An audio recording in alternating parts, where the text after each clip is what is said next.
தலைமைச் செயலகம் மற்றும் பாரிஸ் கார்னர் போன்ற பகுதிகளில் ஒரு அசாதாரண சூழல் நிலவி கொண்டிருக்கிறது. காற்றில் விஷவாயு கலந்து அங்கே இருக்கிற மக்கள் பாதிக்கப்பட்டிருப்பதாக தகவல்கள் கிடைத்தது. இந்நிலையில் அதிகாரப்பூர்வமாக நமக்கு தகவல் வெளியாகி இருக்கிறது. எதனால் இந்த பாதிப்பு ஏற்பட்டது, எங்கிருந்து இந்த விஷவாயு வெளியேறியது என்பது தொடர்பான நமக்கு தகவல் கிடைத்திருக்கிறது. அதாவது இது விஷவாயு அல்ல, இது சல்பர் என்ற ரசாயனத்தின் மூலமாக வெளியேறி இருக்கிற ஒரு சூழல் என்று நமக்கு துறைமுகம் விளக்கம் கொடுத்திருக்கிறது. இந்த பாதிப்பு முழுக்க முழுக்க சென்னை துறைமுகம் பகுதியில் இருந்து உருவாகி இருக்கிறது என்ற தகவலை சென்னை துறைமுகம் அதிகாரப்பூர்வமாக நமக்கு தகவல்களை வெளியிட்டிருக்கிறார்கள். துறைமுகம் சார்பில் வெளியிட்டிருக்கிற இந்த விளக்கத்தில் என்ன சொல்லியிருக்கிறாங்கன்னா, துறைமுகத்தில் பல்வேறு பயன்பாட்டிற்காக வைக்கப்பட்டிருந்த சல்பர் அதிக வெப்பநிலை காரணமாக வேதியியல் மாற்றம் அடைந்து அது வெண்புகையாக படர்ந்ததின் காரணமாகத்தான் இந்த பாதிப்பு ஏற்பட்டிருக்கிறது என்ற தகவலை அவர்கள் சொல்லியிருக்கிறார்கள். சல்பர் ரசாயனத்தில் ஏற்பட்ட வேதியியல் மாற்றம்தான் இந்த பாதிப்புக்கு காரணம் என சென்னை துறைமுகம் விளக்கம் அளித்திருக்கிற அந்த தகவலை நாம் தற்போது பார்த்து கொண்டிருக்கிறோம். துறைமுகத்தில் இருக்கக்கூடிய சல்பர் வெயில் காரணமாக ரசாயன மாற்றம் அடைந்திருப்பதன் காரணமாக துறைமுகத்தை ஒட்டி இருக்கிற பல்வேறு பகுதிகளில் இருக்கிற மக்கள் கடுமையாக பாதிக்கப்பட்டிருக்கிறார்கள். பலருக்கு கண்ணெரிச்சல் ஏற்பட்டிருக்கிறது, பலருக்கு மூச்சு திணறல் ஏற்பட்டிருக்கிறது. இதுதான் காரணம் என துறைமுகம் விளக்கம் அளித்திருக்கிறது. ஆனால் துறைமுகம் பகுதியில் ஏதோ வெடிப்பு ஏற்பட்டது அல்லது தீ விபத்து ஏற்பட்டது என்பது போன்ற தகவல்கள் எல்லாம் உண்மை இல்லை. எந்த தீ விபத்தும் அல்லது வெடி விபத்தும் துறைமுகத்திற்குள் ஏற்படவில்லை. மாறாக அங்கு இருக்கக்கூடிய சல்பர் அமிலத்தில் இந்த வெயிலின் தாக்கம் காரணமாக அதில் வேதியியல் மாற்றம் ஏற்பட்டு அதன் மூலமாக ஒரு நச்சு வாயு காற்றின் மூலமாக அது பரவி இருக்கிறது. அதுதான் இந்த பாதிப்புக்கு காரணம் என சென்னை துறைமுகம் விளக்கம் அளித்திருக்கிறார்கள். அந்த தகவல் தற்போது நமக்கு கிடைத்திருக்கிறது. இந்நிலையில் அந்த சல்பர் வாயு வெளியேறி கொண்டிருக்கிற அந்த இடத்துல நேரடியாக தீயணைப்பு படை வீரர்கள் பாதுகாப்பு கவசங்களுடன் உள்ளே சென்று அந்த சல்பர் வாயுவிலிருந்து வெளியேறுகிற அந்த நச்சு புகையை கட்டுப்படுத்துகின்ற அந்த காட்சிகளை தொடர்ந்து திரையில் பார்த்து கொண்டிருக்கிறோம். நமது செய்திக்குழு நேரடியாக அந்த காட்சிகளை நமக்கு நேரலையில் வழங்கி கொண்டிருக்கிறார்கள்.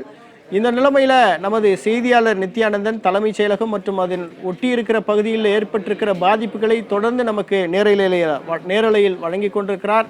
இந்நிலையில் நித்யானந்தனிடத்தில் பேசலாம். நித்யானந்தன், துறைமுகம் சென்னை துறைமுகம் இப்போது ஒரு விளக்கம் தந்திருக்கிறார்கள். அவர்கள் என்ன சொல்கிறாங்கன்னா, சல்பர் அமிலம் காரணமாக சல்பர் அமிலம் அந்த துறைமுகம் பகுதியில் குவித்து வைக்கப்பட்டிருக்கிறது. அந்த சல்பர் அமிலத்தில் வேதியியல் மாற்றம் ஏற்பட்டு அதன் மூலமாகத்தான் இப்போது அந்த நச்சுப்புகை வெளியேறி இருக்கிறது என்ற தகவலை சொல்லியிருக்கிறாங்க. இது தொடர்பாக உங்களது தகவல்களை நீங்கள் பதிவு செய்யலாம். அதாவது சுமார் ஒரு அரை மணி நேரமாக தலைமைச் செயலகம் வெளியே இருக்கக்கூடிய சாலை முழுவதும், தலைமைச் செயலகம் வெளியே இருக்கக்கூடிய பார்க்கிங் பகுதி உள்ளிட்ட பல்வேறு இடங்களிலும் ஒரு புகை மூட்டமாக காணப்பட்டது. இதற்கான காரணம் என்ன என்றே தெரியாமல் பொதுமக்கள் இருமல், மூச்சு திணறல், கண்ணெரிச்சல், அதே போல மூச்சு உள்ளே சுவாசிக்க முடியாமல் எச்சில் கீழே துப்பக்கூடிய எச்சிலை உமிழக்கூடிய அளவிற்கு இந்த பகுதி என்பது மாறியது. அரை மணி நேரத்துக்கு பிறகு சற்று இந்த பகுதி என்பது மாறி இருக்கிறது. இந்த நேரத்தில் துறைமுகத்தில் இருக்கக்கூடிய சல்பர் வெயிலின் காரணமாக ரசாயன மாற்றம் அடைந்திருப்பதாக முதற்கட்ட தகவல் என்பது கூறப்பட்டிருக்கிறது. மேலும் நச்சு புகை பரவி வருவதாக சென்னை துறைமுகம் அதற்கான விளக்கத்தை முதற்கட்டமாக கொடுத்திருப்பதாகவும் கூறப்படுகிறது. மேலும் இதன் காரணமாக தலைமைச் செயலகத்திற்கு வெளியே இருப்போர் கண்ணெரிச்சல், மூச்சு திணறல், இருமல் உள்ளிட்ட பாதிப்புகளுக்கு ஆளாயிருக்கிறார்கள். அதே போல ஏராளமான மருத்துவ குழுவினர் இந்த பகுதிக்கு வரவழைக்கப்பட்டிருக்கிறார்கள்.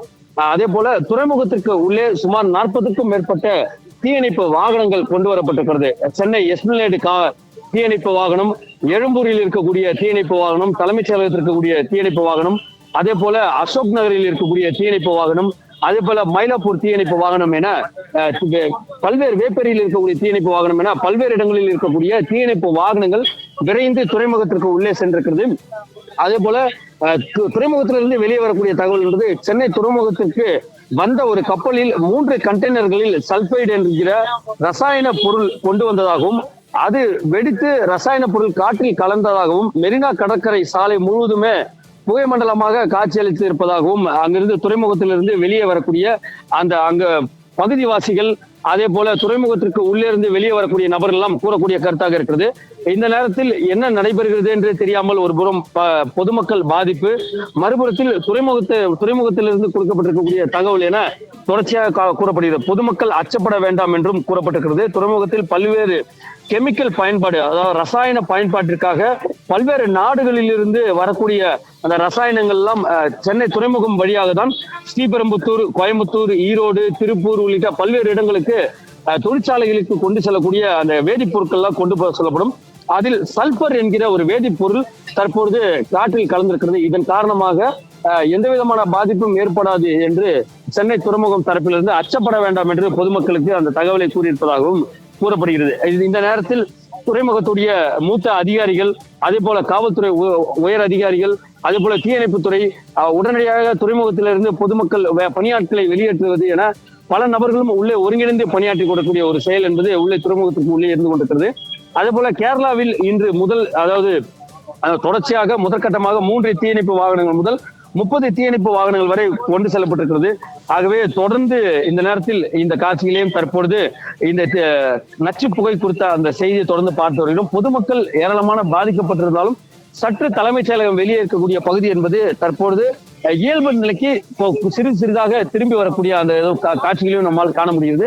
அதே போல ஒரு 10 ஆம்புலன்ஸ் வாகனங்கள் தயார் நிலையில் தலைமைச் செயலகம் வெளியே கொண்டு வந்து நிறுத்தப்பட்டிருக்கிறது. பொதுமக்கள் யாரேனும் மயங்கினார்கள் என்றால் உடனடியாக அவர்களை மருத்துவமனைக்கு அழைத்து செல்வதற்கோ அல்லது மூச்சுத்திணறல் ஏற்பட்டு சுவாசிக்க முடியாமல் இருந்தால் அவர்களுக்கு ஆக்சிஜன் சப்போர்ட் கொடுப்பதற்கு, அந்த லைஃப் கேர் சப்போர்ட் என்பார்கள், உடனடியாக அவர்களுக்கு ஆக்சிஜன் சப்போர்ட் கொடுப்பதற்கு ஆம்புலன்ஸில் ஆக்சிஜன் பொருத்தப்பட்ட அந்த ஆம்புலன்ஸ் வாகனங்கள் தற்பொழுது தலைமைச் செயலகம் வெளியே நிறுத்த வைக்கப்பட்டிருக்கிறது. என்றால் இந்த சல்பர் என்பது மூச்சு குழாய்க்கு சென்று நுரையீரலில் பாதிக்கப்பட்டு சுவாசிக்க முடியாமல் தான் பாதிப்பு ஏற்படுத்தும். ஆகவே ஆக்சிஜன் கொடுத்தால் உடனடியாக அவர்கள் சுவாசிப்பார்கள், உயிரோடு இருக்க முடியும்.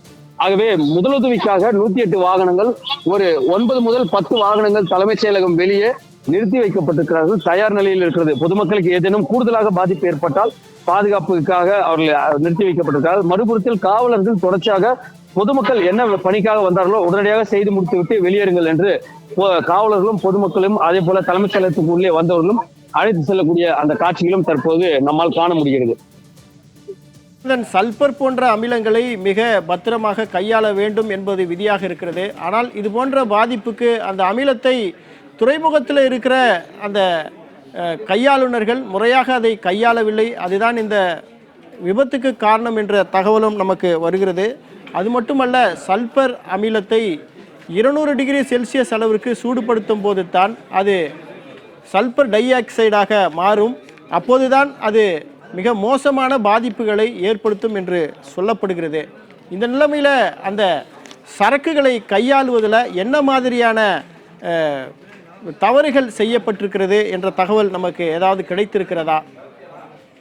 முதற்கட்டமாக அந்த பாதிக்கப்பட்ட அவர்களுக்கு சிகிச்சை வழங்குவது, அதே போல கூடுதலாக பாதிப்பு ஏற்படாமல் தடுப்பதற்காக தீயணைப்பு வீரர்கள் தங்களுடைய உயிரையும் துச்சமென மதித்து தற்பொழுது அந்த பகுதிக்கு சென்று அந்த சல்பர் காற்றில் மேலும் கூடுதலாக பரவாமல் தடுப்பதற்கான அந்த பணிகளை தற்பொழுது செய்து வருகிறார்கள்.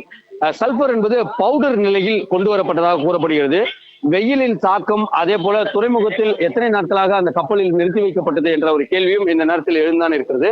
ஆகவே வெயிலுடைய காரணமாக இருவேறு வேதிப்பொருட்கள் ஒன்றாக இணையும் பொழுதோ அல்லது ஒரே வேதிப்பொருள் அதை சூடேற்றும் பொழுது, வெப்பம் அதிகரிக்கும் பொழுது இது போன்ற வேதியியல் மாற்றங்கள் ஏற்படுவது என்பது வழக்கமானது ஒன்று.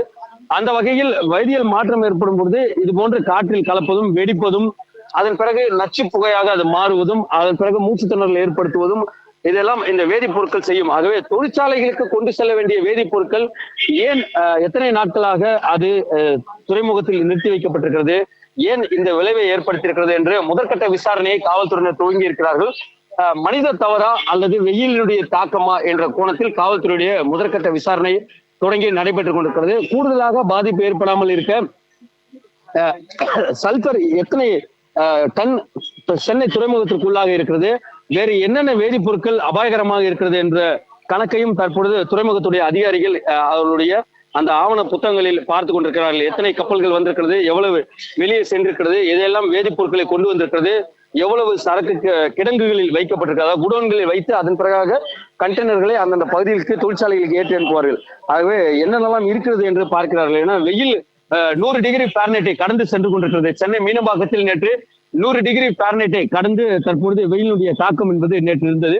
அதனுடைய தாக்கமும் இதற்கு காரணமா இருக்கலாம். சென்னை முழுவதுமே வெயில் 100 டிகிரியை தாண்டி தான் இருக்கிறது. ஆகவே அதனுடைய தாக்கமா என்ற கோணத்திலும் தற்பொழுது இந்த பாதிப்பு ஏற்பட்டிருக்கிறதா என்ற கோணத்தில் காவல்துறையினர் விசாரணை மேற்கொண்டிருக்கிறார்கள்.